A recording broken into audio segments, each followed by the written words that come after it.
how they speak, who they are. It matters. Intellect, talent, the word talent. You have to be talented, naturally talented geniuses. You can't have regular people doing that job. They won't be able to do it. But we'll restore faith in American air travel. I'll have more to say about that. I do want to point out that various articles that appeared prior to my entering office, and here's one. The FAA's diversity push includes focus on hiring people with severe intellectual and psychiatric disabilities. That is amazing. And then it says FAA says people with severe disabilities are most underrepresented segment of the workforce, and they want them in, and they want them, they can be air traffic controllers. I don't think so.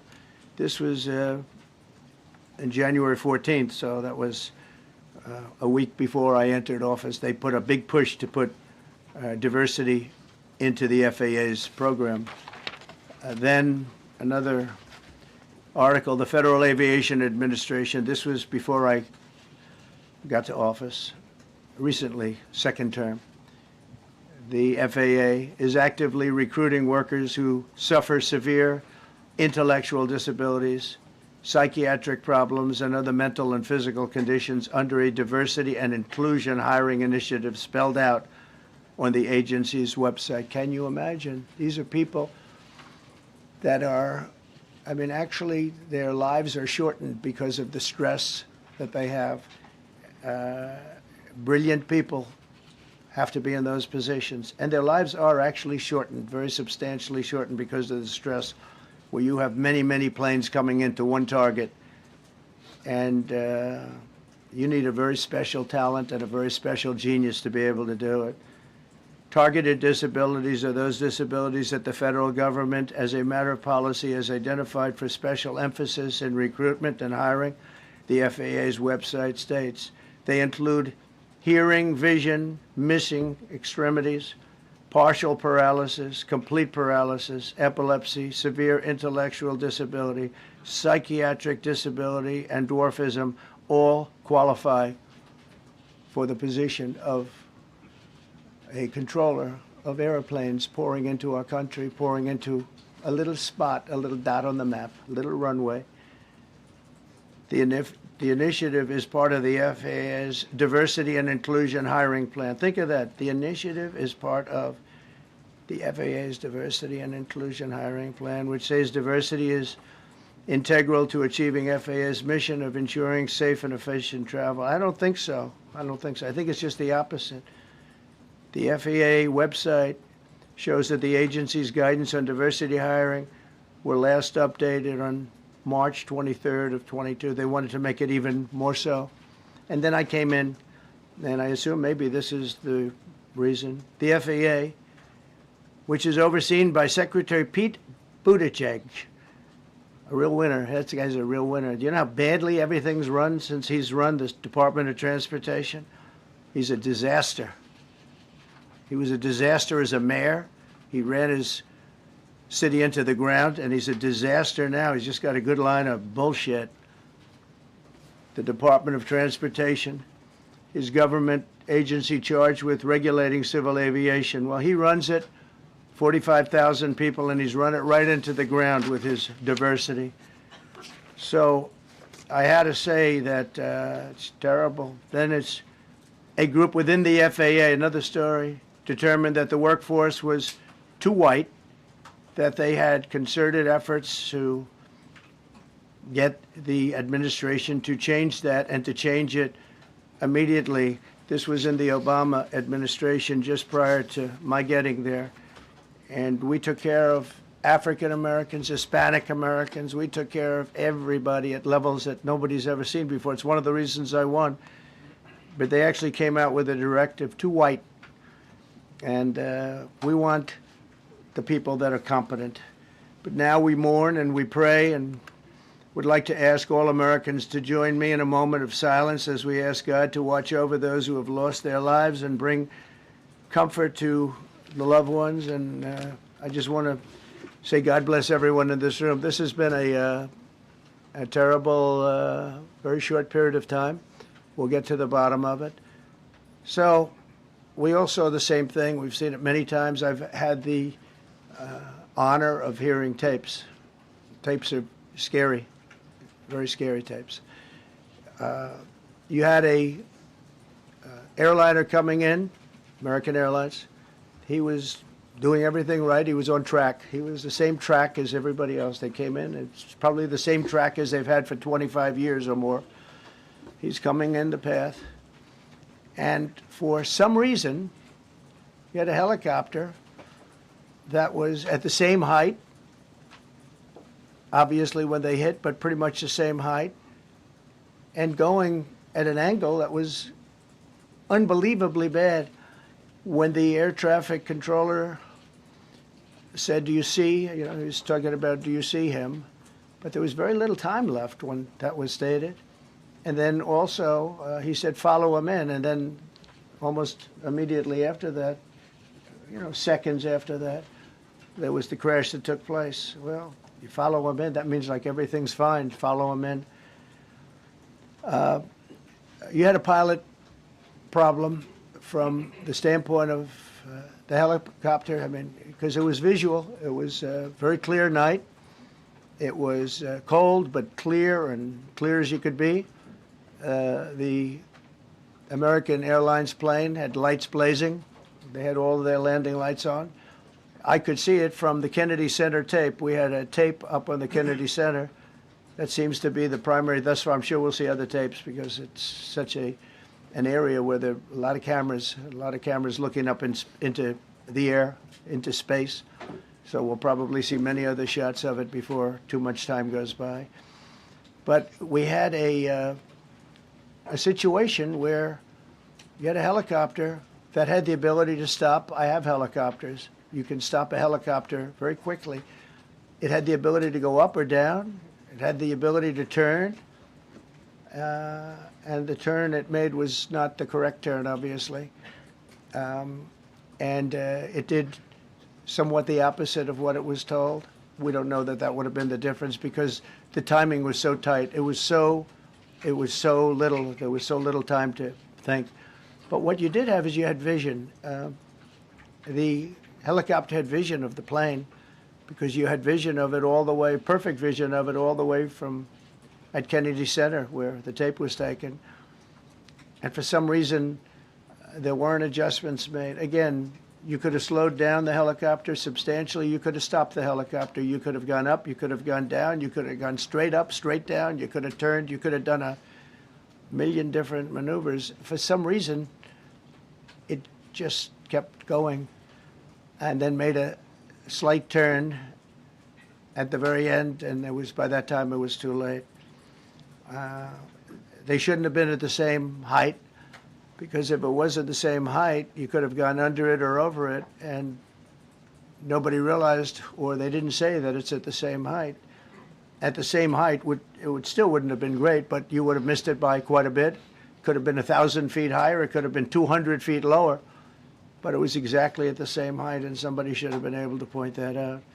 So all of this is going to be studied, but it just seems to me, from a couple of words that I like to use, the words common sense, some really bad things happened, and some things happened that shouldn't have happened. So you had a helicopter going in an identical direction. You had a helicopter that was at the exact same height as somebody going in essentially the opposite direction. You had a plane that was following a track, which is a track that every other plane followed. And I don't imagine, I know I've heard today that they might have been following the preceding plane, which was pretty close, but not that close, the preceding plane. But you wouldn't have even been able to see that because of the direction that the helicopter was coming in at. So you had a confluence of bad decisions that were made, and you have people that lost their lives, violently lost their lives. We're going to take a few questions. I'd like to ask our new Secretary of Transportation to say a few words. Sean Duffy, great gentleman, just started. It's not your fault, and I know you agree with me very strongly on intellect and even psychological well-being of the air traffic control. It's such an important position, And I think I can't emphasize stronger. I changed it when I first ran in 2016. I changed it. We had the highest standard that you could have. And then they changed it back. That was Biden to a standard I read it to you. That was from one of your papers. One of the people in this room actually wrote that. And then I changed it back a few days ago. And unfortunately, that was, we'll see. We don't know that necessarily it's even the controller's fault. But one thing we do know, there was a lot of vision, and people should have been able to see that, at what point do you stop? At what point do you say, wow, that plane's getting a little bit close? So this is a tragedy that should not have happened. Please, sir. Thank you, Mr. President. And I would just note the President's leadership has been remarkable during this crisis. We've had a whole of government response, local, state, federal, and when you see that kind of cooperation, it begins with the leadership in this body. So thank you for that, Mr. President. You make our jobs a lot easier. You made an important point that when we deal with safety, we can only accept the best and the brightest in positions of safety that impact the lives of our loved ones, our family members. And I think you make a really important point on that, Mr. President. That is the motto of your presidency, the best and the brightest, the most intelligent coming into these spaces. I want to take a moment and extend my condolences to the families of the loved ones. We commit to them that we are going to get to the bottom of this investigation, not in 3 years, not in 4 years, but as quickly as possible with the NTSB, who is here today, as well as the FAA. What happened yesterday shouldn't have happened. It should not have happened. And when Americans take off in airplanes, they should expect to land at their destination. That didn't happen yesterday. That's not acceptable. And so we will not accept excuses. We will not accept passing the buck. We are going to take responsibility at the Department of Transportation and the FAA to make sure we have the reforms that have been dictated by President Trump in place to make sure that these mistakes do not happen again. And again, I want to thank you for your leadership, Mr. President, and I appreciate the confidence you placed in me. Thank you. Pete, would you like to say something? Well, thank you, Mr. President. Again, I want to echo what the Transportation Secretary said about your leadership. From the moment we found out about this, we were in contact with the White House trying to determine exactly what happened. I would echo it as well. No excuses. We're going to get to the bottom of this. We first and foremost, from the Defense Department, want to pass our condolences to the 64 souls and their families that were affected by this. Never should happen. And certainly the 3 service members, the 3 soldiers, a young captain, staff sergeant, and a CW2, Chief Warrant Officer, on a routine annual retraining of night flights on a standard corridor for a continuity of government mission. The military does dangerous things. It does routine things on the regular basis. Tragically, last night, a mistake was made. And I think the president is right. There was some sort of an elevation issue that we have immediately begun investigating at the DOD and Army level. Army CID is on the ground investigating. Top-tier aviation assets inside the DOD are investigating, sir, to get to the bottom of it so that it does not happen again, because it's absolutely unacceptable. But I want to echo what the Transportation Secretary and you, Mr. President, said, because it pertains to the DOD as well. We will have the best and brightest in every position possible. As you said in your inaugural, it is colorblind and merit-based. The best leaders possible, whether it's flying Black Hawks and flying airplanes, leading platoons, or in government. The era of DEI is gone at the Defense Department, and we need the best and brightest, whether it's in our air traffic control, or whether it's in our generals, or whether it's throughout government. So thank you for your leadership and courage on that, sir, and we'll stand by you on it. Thank you. Very much. JD, please. Well, thank you, Mr. President, for your leadership. I just want to reemphasize something the President said, and you've heard from the Secretary of Transportation and of Defense. There really was a whole of government response. We were all on the phone. We were all communicating yesterday, trying to get to the bottom of this immediately, but also try to communicate with the American people about what happened. Something the president said that I think bears re-emphasizing, which is that when you don't have the best standards in who you're hiring, it means on the one hand, you're not getting the best people in government, but on the other hand, it puts stresses on the people who are already there. And I think that is a core part of what President Trump is going to bring and has already brought to Washington, D.C. is we want to hire the best people because we want the best people at air traffic control, and we want to make sure we have enough people at air traffic control who are actually competent to do the job.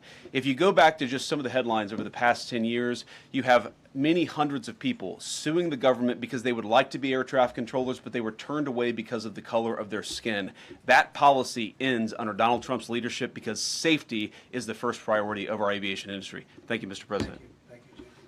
Mr. President, on DEI and the claims that you've made, are you saying this crash was somehow caused and the result of diversity hiring? And what evidence have you seen to support these claims? It just could have been. We have a high standard. We've had a much higher standard than anybody else.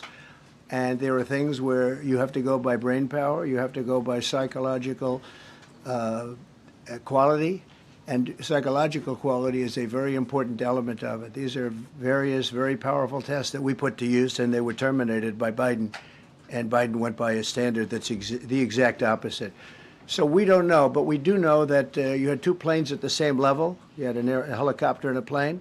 That shouldn't have happened. And we'll see. We're going to look into that, and we're going to see. But certainly for an air traffic controller, we want the brightest, the smartest, the sharpest. We want somebody that's psychologically superior, and that's what we're going to have. Yeah. Yeah, please, go ahead. Mr. President, you mentioned at the top of the briefing that there were several Russian nationals on the flight. Yes. Will the U.S. government be willing to facilitate the transfer of their remains, considering Yes, we the will. fact there is no direct air travel between the two countries? We've already been in contact with Russia, and the answer is yes, we will facilitate. Yes. Please, go ahead. Thank you, Mr. President. The situation in the Democratic Republic of the Congo is getting worse, even though President John Lorenzo has been mediating the conflict between Rwanda and the Democratic Republic of the Congo because he wants to bring peace and stability. The situation is really bad right now. I want to hear from Ms. President if you have any plan in the future to bring peace in the Well, you're Democratic asking me a Republic question of the about Congo. Rwanda, and it is a very serious problem, I agree, but I don't think it's appropriate right now to talk about it, but it is a very serious problem. We don't even yet know the names of the 67 people who were killed, and you are blaming Democrats and DEI policies and air traffic control and seemingly the member of the U.S. military who was flying that Black Hawk helicopter. Don't you think you're getting ahead of the investigation right now? No, I don't think so at all. I don't think with the names of the people, you mean the names of the people that are on the plane? You think that's going to make a difference? Does it comfort their families They to are hear you a blaming group of DEI people that have policies? lost their lives. If you want a list of the names, we can give you that. We'll be giving that very soon. We're in coordination with American Airlines. We're in coordination very strongly, obviously, with the military. But I think that's not a very smart question. But are you I'm blaming- surprised coming from you. Are you blaming your Please. Thank you. Please. Thank you, President Trump. Thank you for being here. Based on your analysis so far, do you have a sense of who is at fault, if it was the plane, the helicopter, air traffic control, and can you assure people that it is safe to fly in and out of D.C.? Well, I've given you the analysis, and the analysis was it was based on vision. You had a lot of people that saw what was happening. You had some people that knew what was happening. There was some warnings, but the warnings were given very, very late. You know, those warnings were given very late. It was almost as they were given. A few seconds later, there was a crash. It should have been brought up earlier. But the people in the helicopter should have seen where they were going. I can't imagine people with 20/20 vision not seeing, you know, what's happening up there. Again, they shouldn't have been at the same height. You're going in reverse directions or sideway directions. Obviously, you want to be at different heights. I see it all the time when I'm flying. You have planes going in the opposite. They're always lower. We're higher. So if somehow there's a screw up, there's not going to be a tragedy. It'll be close, but you know, there's never going to be a tragedy if you're at a different elevation. For whatever reason, they were at the same elevation. And also, from the American Airlines standard, he's along the track that every plane is along. You say, what was a helicopter doing in that track? It's very sad. But visually, somebody should have been able to see and taken that helicopter out of play, and they should have been at a different height. Thank you, sir. You mentioned the Russians that were on board that plane. What other nationalities were on board that passenger? There were a couple of others. We're going to be announcing it in about an hour. We have some very specific information.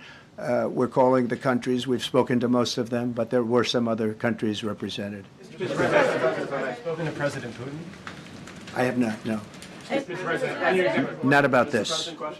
On your executive order, you've already issued an executive order. You say will restore aviation safety. Right. This crash happened after that. Was the executive order successful, and what more needs to change to keep people safe? Well, you know, we issued it 3 days ago, and we're in the process of making those changes. This is something that should have been done a long time ago. Actually, my original order should have never been changed, and I think maybe you wouldn't have had this problem. Maybe. Yeah, please, go ahead. Yes, thank you. We see like everyday life that very often those diversity hires cause sometimes issues, as you just mentioned. So what plan do you have? Are we going to see some fire? Are you going to fire some of those diversity hire in the federal government? What plan do you have? I would say the answer is yes. If we find that people aren't mentally competent, you see the language. The language is put out by them. And if you see that, I'm not going to bore you by reading it again, but these are not people that should be doing this particular job. They'd be very good for certain jobs, but not people that should be doing this particular job. Mr. President, you have today blamed the diversity elements, but then told us that you weren't sure that the controllers made any mistake. We then said perhaps the helicopter pilots were the ones who made the mistake. It's all under investigation. I understand that. That's why I'm trying to figure out how you can come to the conclusion right now that diversity had something to do with this crash. Because I have common sense, okay? And unfortunately, a lot of people don't. We want brilliant people doing this. This is a major chess game at the highest level. When you have 60 planes coming in during a short period of time, and they're all coming in different directions, and you're dealing with very high-level computer work and very complex computers. And one of the other things I will tell you is that the systems that were built, I was going to rebuild the entire system, and then we had an election that didn't turn out the way it should have. But they didn't build the systems properly. They spent a lot of money renovating a system, spending much more money than they would have spent if they bought a new system for air traffic controllers, meaning the computerized systems. There are certain companies that do a very good job. They didn't use those companies. They used companies that should not have been doing it. No, I think it's very important to understand that for some jobs, and not only this, but air traffic controllers, they have to be at the highest level of genius. Okay. I want to ask you about the ice skaters in a moment because the U.S. Ice Skating Committee was affected. But first, if I can, the cited FAA text that you read is real. But the implication that this policy is new or that it stems from efforts that began under President Biden or the Transportation Secretary Pete Buttigieg is demonstrably false. It's been on the FAA's Who said website. That, you? No, it's on the website, the FAA's website. It was there in 2013. It was there for the Take entirety. a look, what I read. It was there for the entirety of your administration Nice and too. easy. So my question is, why didn't you change the policy during your first I administration? did change it. I changed the Obama policy, and we had a very good policy. And then Biden came in, and he changed it. And then when I came in 3 days ago, I signed a new order bringing it to the highest level of intelligence. Okay. It was on the website. Please. Quiet. Thank you, Mr. Welcome President. back to the, I'm sorry. You mentioned that a vision was probably the problem that was at issue in this crash. There's been some reports that one of the pilots in the helicopter may have been using night vision equipment. Was there any I heard indication? that. We don't know. We're going to know that pretty soon. It may change your view plane if you do have the night vision. So it's very possible that could have happened. That would be maybe a reason why you wouldn't actually see as well as on a clear night. You can see sometimes better without it. Have a couple of more. Newsmax. Is it helpful to have your Secretary of Transportation confirmed, and does this intensify your interest in getting other nominees confirmed quickly? Go to what? Is it helpful to have your Secretary of Transportation confirmed, and does this intensify your interest in getting other nominees confirmed quickly as well? Well, sure, we want fast confirmations, and the Democrats, as you know, are doing everything they can to delay them. They've taken too long. We're struggling to get very good people that everybody knows are going to be confirmed, but we're struggling to get them out faster. We want them out faster. It's a good question, actually. We've been pushing Sean. Everyone knows Sean for a long time. He got many, many Democrat votes, but they want to take as long as they can. They ask questions like some of the questions that Peter would ask that were totally irrelevant and not very good questions, but they want to just keep it going. They want to keep it going as long as possible. I was very honored, actually, that you got so many Democrat votes. That was really good. That was really good. When I try to meet with the families, and second question, is it your impression that military training that was done during that time? The what? The training that the helicopter was involved in. Is it anything you can tell us about You that? don't know. These are the things that will come up with the investigation. You don't know, but the helicopter obviously was in the wrong place at the wrong time, and a tragedy occurred. Please. Thank you, Mr. I've got a question about the... No, go ahead, please. Thank you, Mr. President. You've been critical of the current regulations, and you've called for big reforms at FAA. I'm curious, sir, Well, I made the reforms, actually. what is your message? 3 days ago, I made them. Yes, sir. What is your message then to the American public in the weeks and months ahead? Should they feel hesitant to fly? And if you could clarify perhaps something that the Defense Secretary said when he said that this helicopter was on a continuity of government mission? I don't know what that refers to, but they were practicing. They do that. They call it practicing, and they were, and that's something that should be done. It's only continuity in the sense that we want to have very good people, and that has to be in continuity, and that's what they refer to. But it was basically practice, and it was a practice that worked out very, very badly. Okay. Talking about flying. On his question, the first question, should people be hesitant to fly right now? No, not at all. I've not hesitated to fly. This is something that it's been many years that something like this has happened, and the collision is just something that we don't expect ever to happen again. We are going to have the highest level people. We've already hired some of the people that you've already hired for that position long before we knew about this. I mean, long before. From the time I came in, we started going out and getting the best people because I said it's not appropriate what they're doing. I think it's a tremendous mistake. You know, they like to do things and they like to take them too far, and this is sometimes what ends up happening. Now, with that, I'm not blaming the controller. I'm saying there are things that you could question, like the height of the helicopter, the height of the plane being at the same level and going in opposite directions. It's not a positive. But no, we're already hiring people. No, flying is very safe. We have the safest flying anywhere in the world, and we'll keep it that way. Thank you all very much. Thank you very much, everybody.